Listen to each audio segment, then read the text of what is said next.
airport I've ever seen. We got taken by a boat from the airport out to the resort, which was in a little bay. You go through on a boat to reach the actual resort itself, and that was probably my favourite place so far. Okay, thank you. Yeah, thank you, Danny. Okay. Can we just Any more? move a little? Yeah, all right. Backward. Can Go we move? backward. Can we move a little further?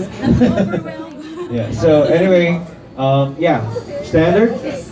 Okay, thanks. Hi Jeremy, I am Hi. Bernadette from The Standard. So how would you differentiate the Philippines and its destinations from other countries that you've visited? And what for you makes the Philippines a standout? So that's a really good question. You know, the thing that stands out to me the most is there are, from the UK and from the US, there are countries that are higher profile and more well known from a tourism standpoint, but are nowhere near as beautiful as the Philippines is. And so I think what we found is the combination of amazing people, really, really kind, passionate people that have made us feel really, really welcome with this mind-blowing scenery. So I don't know if you guys know, but the very first encounter we had in the Philippines was probably sort of 2.5 years ago, where Filipinos were posting on the Beautiful Destinations hashtag, and they were sending us photos of the country, and we saw them, and we started to post them on Beautiful Destinations, and they performed really, really well. So some of our top performing content was of the Philippines before we'd even come to visit. So we knew before we arrived that our followers would be passionate and would be excited about seeing the country, and that's what really stood out to us. Okay, another one. Being a travel influencer or inspiration, how do you practice responsible and sustainable traveling, making sure that you're not interfering with nature and its inhabitants?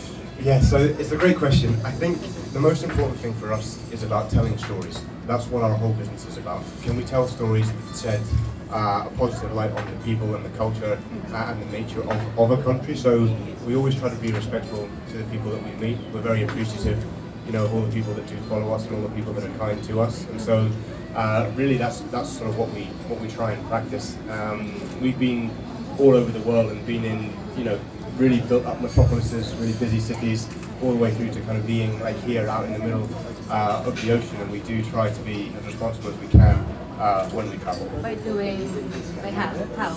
Well, I think it's just important to understand the balance of nature and really not leave kind of any mark that would damage nature. So I think we try and do that as much as we can when we travel. We try to travel light, but of course we have a lot of baggages. So you can see the guys have you know, big drones and photographic equipment. We try and take as light as we can. Yeah, sorry. Okay, and last question. Do you ever get physically and emotionally tired from traveling? When do they happen and how do you cope from it? Yeah, that's a good question. So I spent actually halfway through the trip. I spent a night in hospital. I don't know what it was, just a bug, I think. So I'm a little bit under the weather at the moment, just because I have been traveling so much. I've got a bit of a cold, and yeah, that's been a bit tiring. But to be honest, being in a place like this, you can't stay on too long. All right. AMPR. I am Marla from AMPR. Hi. I'll just ask about beautiful destination. We know that beauty is very subjective, but in your opinion, what is beautiful destination, and what are the qualities of a place for it to be beautiful? That's a good question.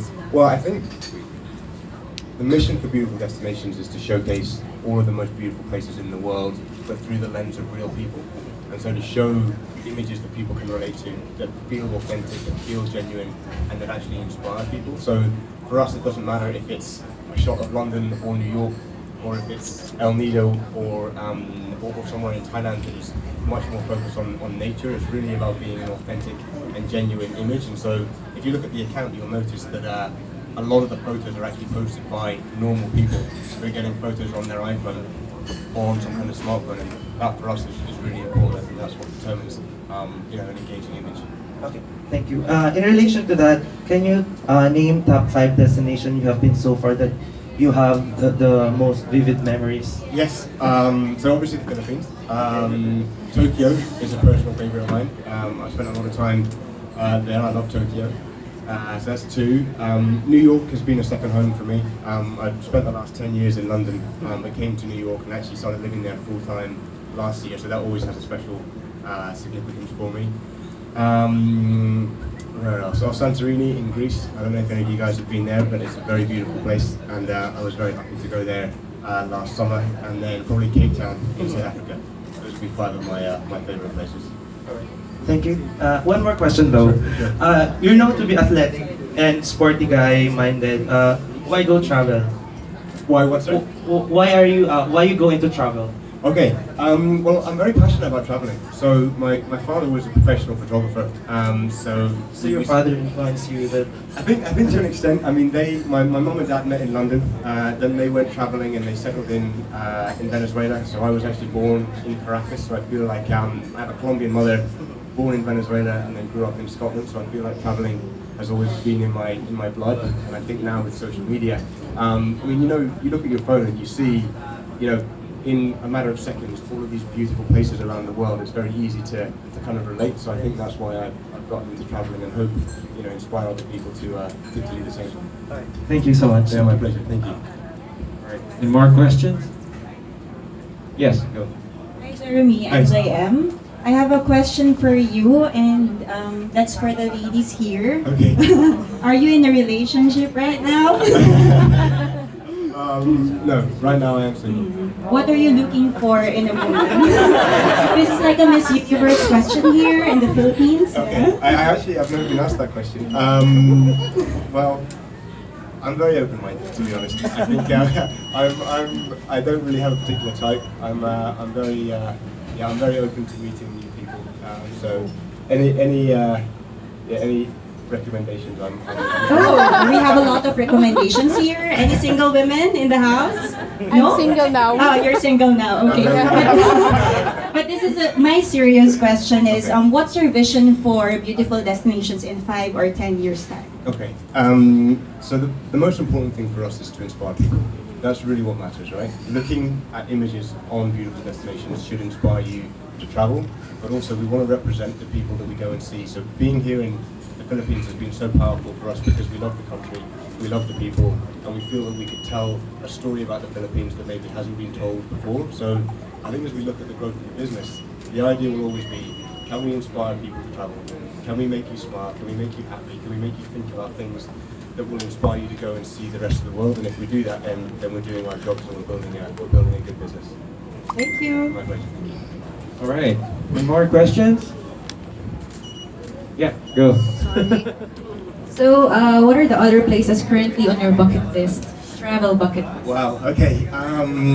So I've never been to Iceland, but Iceland looks amazing. We've heard really, really good things about Iceland. We're heading out to Cuba next week, hopefully. So Cuba's on the bucket list. Canada, crazily enough, I've only ever been to Toronto. I haven't been out to Alberta and out into the countryside of Canada, but that does really, really well on beautiful destinations, so I'd like to go there. Where else? More of Southeast Asia, to be honest. This is the first time we've been in Southeast Asia and actually done a partnership, and the Department of Tourism here have been really, really amazing, and the team wherever they are, Ren and Sarah and Bella, you guys have been amazing looking after us and putting all this together. So thank you for introducing us to the Philippines. What would make you settle down or stop traveling, or at least cut back on traveling? And speaking of which, in what country do you see yourself settling down? Well, home at the moment is New York. My friends are there. My family's back in Scotland, but home is New York. Even though it looks on our Instagram account that we're traveling, all day, every day, we don't actually travel that much. So I do feel like I have a base in New York.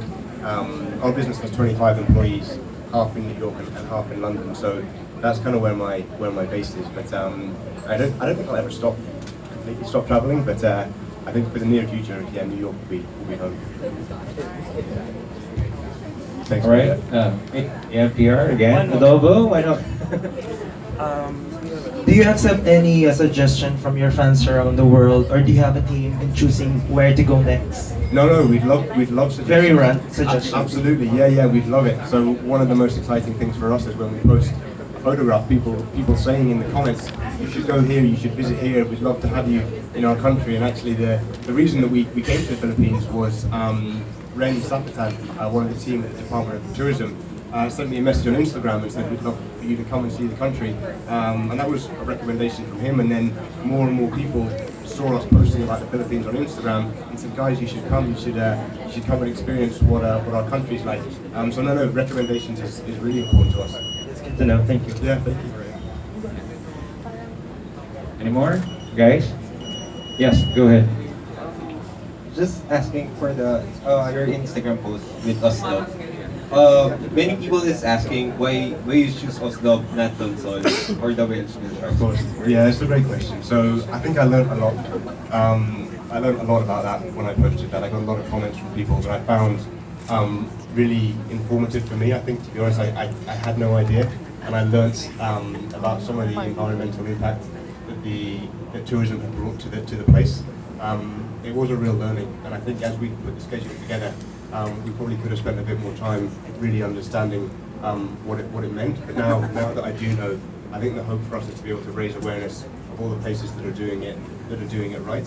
And people were very vocal in the comments telling me where we should have gone and what we should have been doing. And I think maybe Bernadette, your earlier question about how do you not have an environmental impact was maybe influenced by that, which is completely fair. So I think, yeah, I'd say it was a learning experience and something that next time around we can focus on the places that perhaps have been a bit more environmentally aware.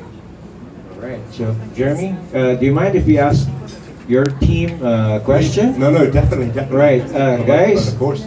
Having been in the Philippines for, has it been 3 days, 4 days, 5 days? So we got here 9 days. 9 days, yeah. We've Right. been here for a while. What do you? Which place do you find memorable? Which place in the Philippines would be unforgettable for you? All right. Yeah, guys, give them the microphone. I think I'd have to say El Nido. It was one of the most beautiful places I've ever seen. I mean, bucket list wise, it's been on my list, as I think for all of us, for years. And seeing it in real life, it's a real just eye-opener. Sunrises, sunsets every day. Getting up at 3 o'clock in the morning was totally worth it for every experience we got to have. So that was definitely on the top of my list, and I'm so glad we got to fully experience it. 100%, yeah, I totally agree.